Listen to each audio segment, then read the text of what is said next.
உன் புருஷனோட இனிமேல் எந்த வாக்குவாதத்திலும் ஈடுபடாது. No argument. ஆர்குமெண்ட் பண்ணலன்னா கோவம் வருமே. கோவம் வந்தா நான் உனக்கு ஒரு பொம்மை செய்ய கற்றுக் கொடுக்குறேன், அது செஞ்சிரு, வேகமா கோபம் தணிஞ்சிரும். நான் அப்படி செஞ்ச பொம்மை தாங்க அது. அப்படியாடா? 50 வருஷ வாழ்க்கையில் 2 பொம்மையா?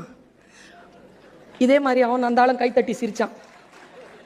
பக்கத்தில் ஒரு பேக்கெட் இருக்கு, அதை எடுங்க. நான் எடுத்து அதில் 1 லட்சம் ரூபா பணம், நிறைய பொம்மை செஞ்சேன், வித்து காசாக்கி இருக்கிறேன், வச்சு பொழைச்சிக்கோங்கன்னு.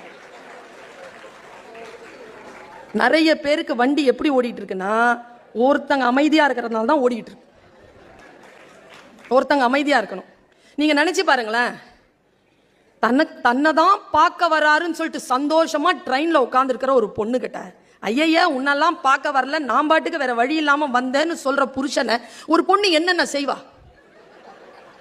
அப்ப செய்ய மாட்டா, 60 வருஷம் கழிச்சு செய்வா.